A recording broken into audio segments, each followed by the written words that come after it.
नमस्कार दोस्तों। Railway NTPC की 12 जून की फर्स्ट शिफ्ट का पेपर अब हो चुका है और हम लेकर आए हैं जीके, साइंस और करंट अफेयर के क्वेश्चन जो एग्जाम हॉल से निकले हुए स्टूडेंटों ने बताए हैं। अगर आपका पेपर आगे है तो यह एनालिसिस वीडियो आपके लिए इम्पोर्टेंट होगी। चलिए वीडियो को शुरू करते हैं बिना किसी देरी से। आगे बढ़ने से पहले आप सभी से निवेदन है, अगर आप चैनल पर नए हैं तो चैनल को सब्सक्राइब कर लीजिए, क्योंकि आगे भी एनालिसिस वीडियो आती रहेगी जो आपके आने वाले एग्जामों के लिए महत्वपूर्ण रहेगी। चलिए वीडियो को स्टार्ट करते हैं।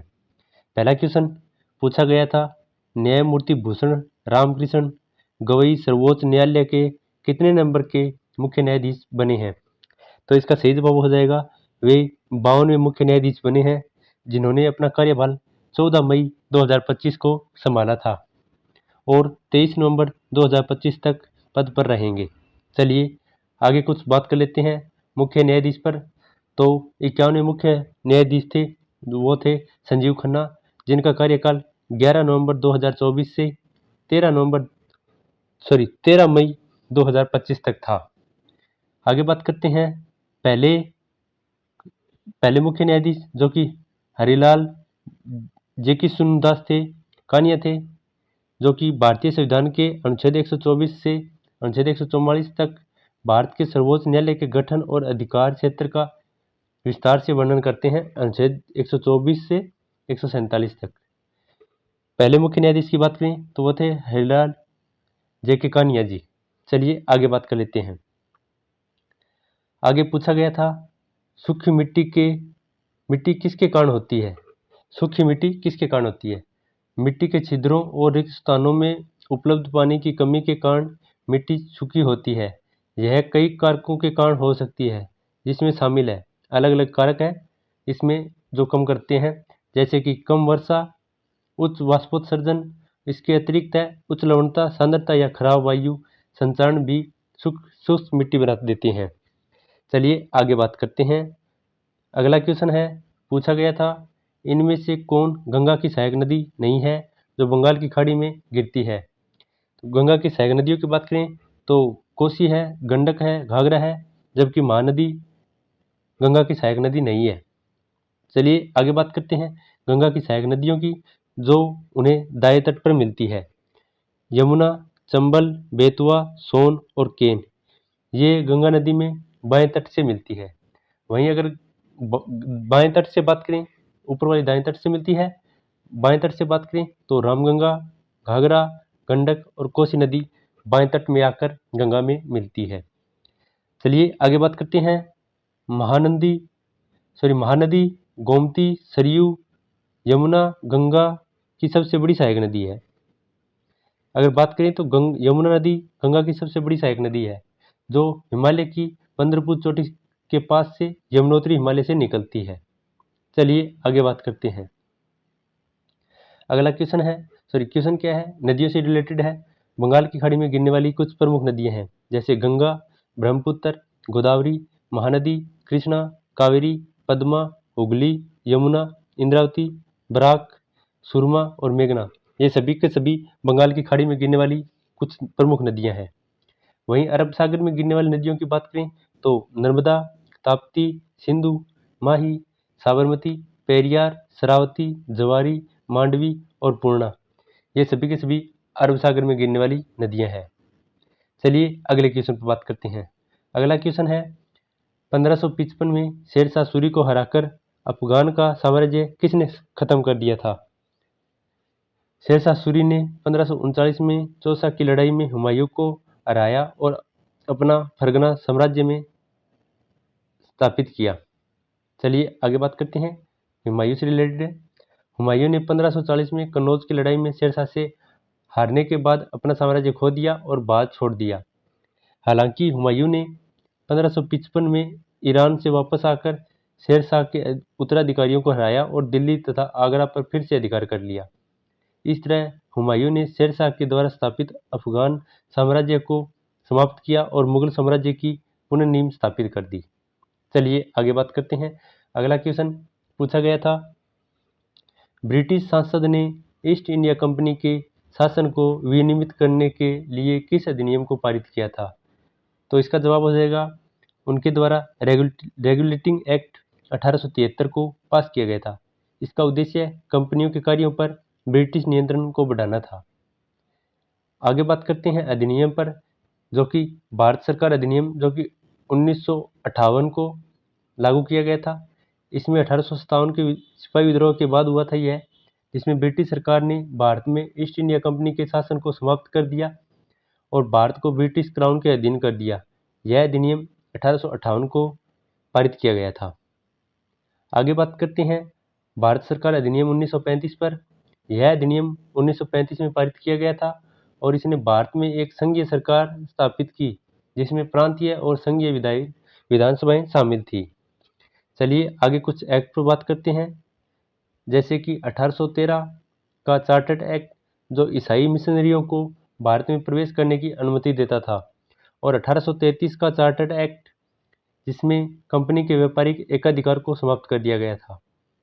चलिए आगे बात करते हैं। अगला क्वेश्चन पूछा गया था, 106वें संविधान संशोधन अधिनियम 2023 के तहत लोकसभा और राज्यसभा विधानसभाओं में महिलाओं को कितना प्रतिशत आरक्षण दिया गया है? तो चलिए बात करते हैं। यह अधिनियम, जिसे नारी शक्ति वंदन अधिनियम भी कहा जाता है, 2023 में पारित किया गया था और इसका उद्देश्य उन विधानसभाओं में महिलाओं की भागीदारी को बढ़ाना था।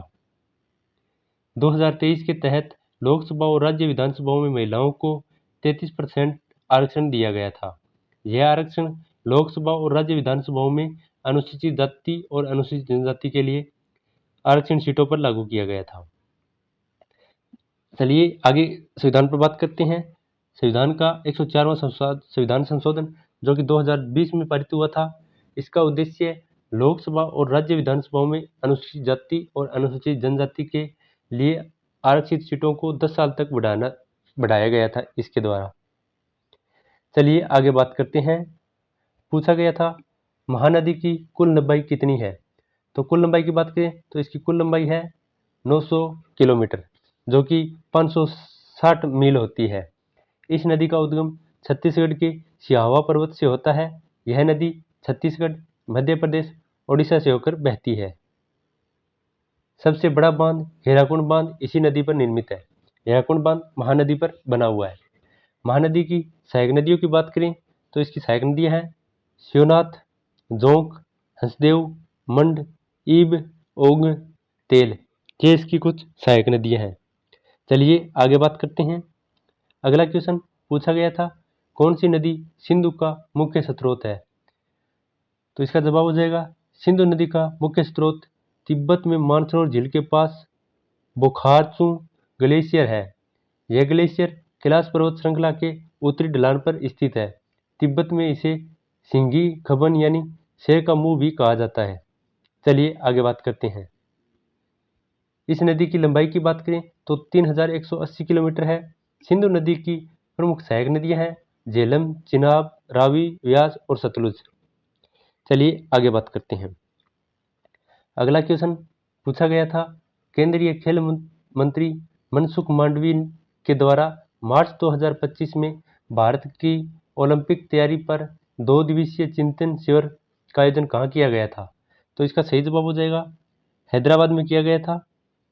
2 दिवसीय सत्र में LA 2028 की तैयारी पर ध्यान केंद्रित किया गया था और 2036 ओलंपिक की मेजबानी के रोडमैप पर चर्चा की गई थी। चलिए आगे बात करते हैं। आगे बढ़ने से पहले आपसे निवेदन है, अगर वीडियो पसंद आ रहा है तो वीडियो को लाइक कर दीजिए और चैनल को सब्सक्राइब कर लीजिए। साथ ही साथ वीडियो को अपने दोस्तों के साथ भी शेयर कर दीजिए। उम्मीद है जल्दी आप हमारे चैनल पर 50 के सब्सक्राइबर करा देंगे, तो उम्मीद है जल्दी करा दीजिए ताकि हमारा भी मोटिवेशन बना रहे। चलिए अगला क्वेश्चन है, who wrote the book held? Held लेखक और कवि एनी माइकल द्वारा 2023 में लिखा गया एक उपन्यास है हेल्ड, जो कि लेखक हेल्ड द्वारा और कवि एनी माइकल्स द्वारा 2023 में लिखा गया एक उपन्यास है, जिसे पेंगुइन रैंडम हाउस की सहायक कंपनी नोफ द्वारा प्रकाशित किया गया था। इसमें पूछा गया था हेल्ड क्या है? तो हेल्ड लेखक और कवि एनी माइकल्स द्वारा लिखा गया एक उपन्यास है। चलिए आगे बात करते हैं।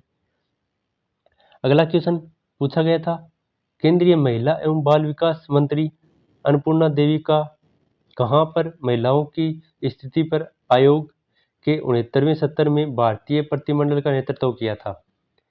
तो इनके द्वारा न्यूयॉर्क में स्थित संयुक्त राष्ट्र मुख्यालय में इन्होंने महिलाओं की स्थिति पर आयोग का नेतृत्व किया था। चलिए आगे बात करते हैं इस पर। 10 मार्च 2025 से शुरू होने वाला यह सत्र लैंगिक समानता और महिला सशक्तिकरण पर प्राप्त करने में वैश्विक प्रगति पर ध्यान केंद्रित करेगा, जो बीजिंग घोषणा और कार्रवाई मंच की 30वीं वर्षगांठ के साथ मेल खाता है। चलिए आगे बात करते हैं। अगला क्वेश्चन था कंप्यूटर का क्वेश्चन था। पूछा गया था कंप्यूटर में सीपीयू का मुख्य कार्य है। पहले बात करते हैं सीपीयू की फुल फॉर्म क्या होती है। Central processing unit. इसका मुख्य कार्य की बात करें तो निर्देशों को संपादित करना और डेटा पर प्रक्रिया करना। यह कंप्यूटर का मस्तिष्क है जो सॉफ्टवेयर के निर्देशों की व्याख्या करता है और गणना करता है, जिससे कंप्यूटर को कार्य करने की अनुमति मिलती है। चलिए आगे बात करते हैं। अगला क्वेश्चन कंप्यूटर के रिलेटेड क्वेश्चन है। The primary function of an operating system is, यानी इसमें पूछा है ऑपरेटिंग सिस्टम क्या है। यह ऑपरेटिंग सिस्टम का प्राथमिक कार्य हार्डवेयर और सॉफ्टवेयर संसाधनों का प्रबंधन करना होता है और कंप्यूटर प्रोग्रामों के लिए सामान्य सेवाएं प्रदान करना होता है ऑपरेटिंग सिस्टम का कार्य। चलिए आगे बात करते हैं।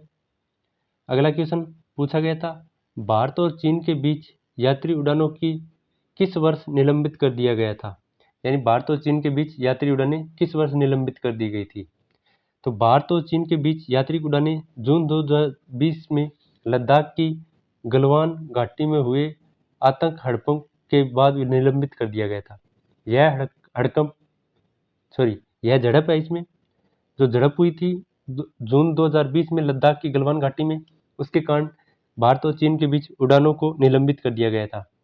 कम से कम 20 भारतीय सैनिकों और 4 चीनी सैनिक मारे गए थे इसमें।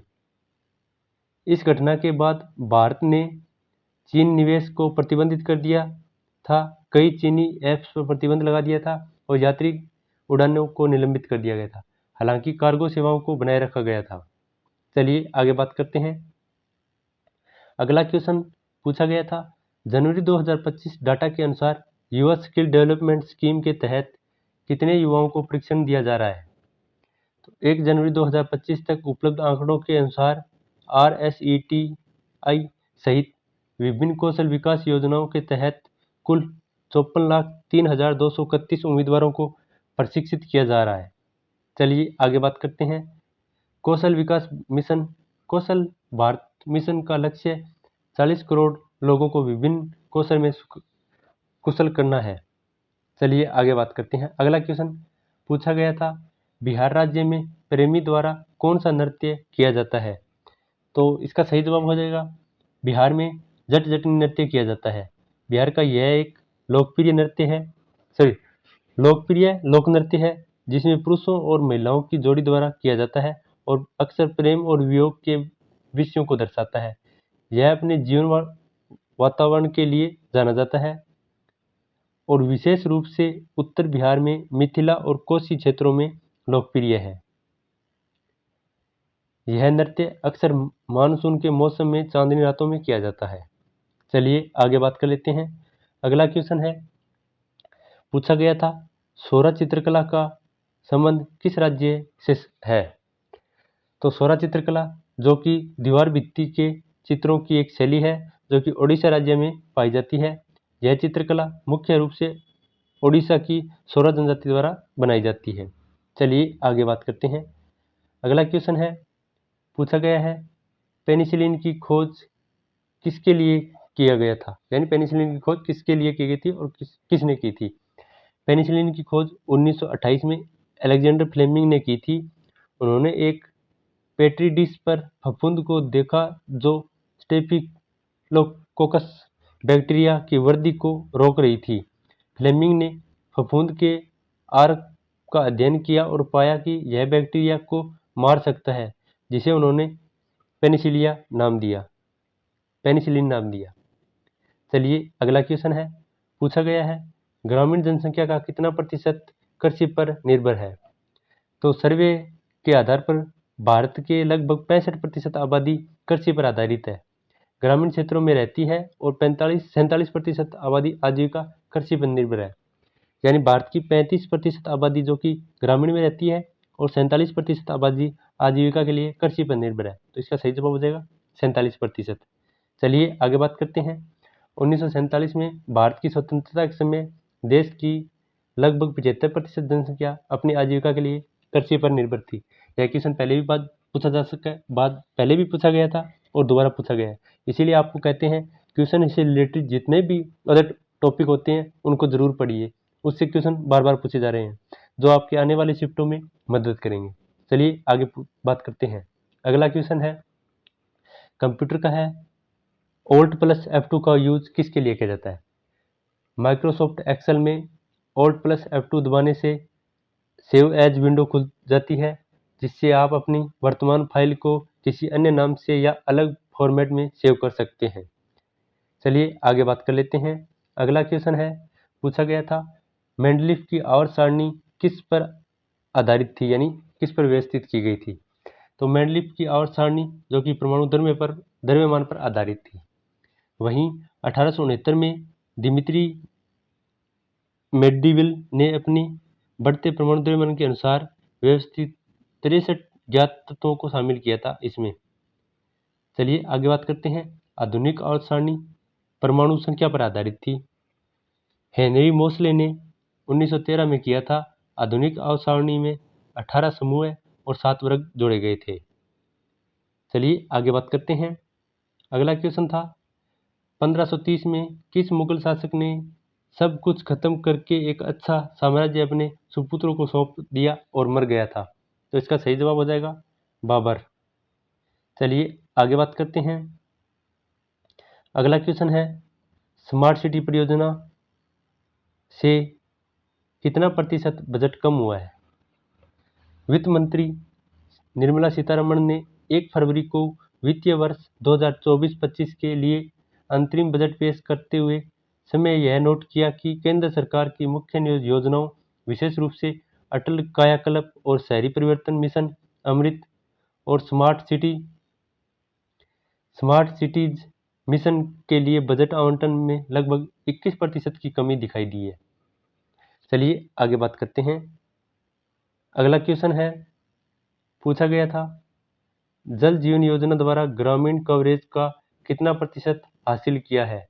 तो 1 फरवरी 2025 तक जल जीवन मिशन ने 12.20 करोड़ अतिरिक्त ग्रामीण परिवारों को सफलतापूर्वक नल जल कनेक्शन प्रदान किए हैं, जिससे कुल कवरेज 15.44 करोड़ से अधिक परिवारों तक पहुंच गई है, जो भारत के सभी ग्रामीण परिवारों का लगभग 79.74% है। चलिए आगे बात करते हैं। अगला क्वेश्चन था बेदरा के युद्ध के समय मुगल बादशाह कौन था? बेदरा का युद्ध, जिसे बिदरा की लड़ाई भी कहा जाता है, जो कि नवंबर 1759 में लड़ी गई थी। यह लड़ाई अंग्रेजों और डचों के बीच लड़ी गई थी। बेदरा के युद्ध में अंग्रेजों ने डचों को हराया था। इस युद्ध ने अंग्रेजों को बंगाल में अपना प्रभुत्व स्थापित करने में मदद की थी।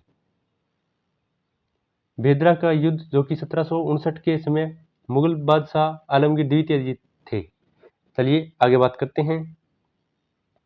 अगला क्वेश्चन 400 से 500 के बीच 3 और 4 से कुल कितनी संख्याएं विभाजित होगी? यह मैथ का क्वेश्चन था। तो आप देख सकते हैं कि मैथ के क्वेश्चन भी किस तरह के पूछे जा रहे हैं। और यह था आज की शिफ्ट का अंतिम क्वेश्चन। अगर वीडियो पसंद आया है तो वीडियो को लाइक करें और कमेंट में बताएं आगे आने वाली शिफ्टों में किसका एग्जाम कौन सी शिफ्ट में है, ताकि आपके लिए हम अच्छे से वीडियो बना सकें और टॉपिक वाइज भी कवर करा सकते हैं कि आगे किस तरह के क्वेश्चन पूछे जा रहे हैं। उम्मीद है आपको वीडियो पसंद आया है तो अपने दोस्तों के साथ शेयर कीजिए और चैनल को सब्सक्राइब कर लीजिए। जल्दी से जल्दी हमारी 50,000 की फैमिली हो जाएगी, तो आप सब्सक्राइब कर लीजिए। धन्यवाद।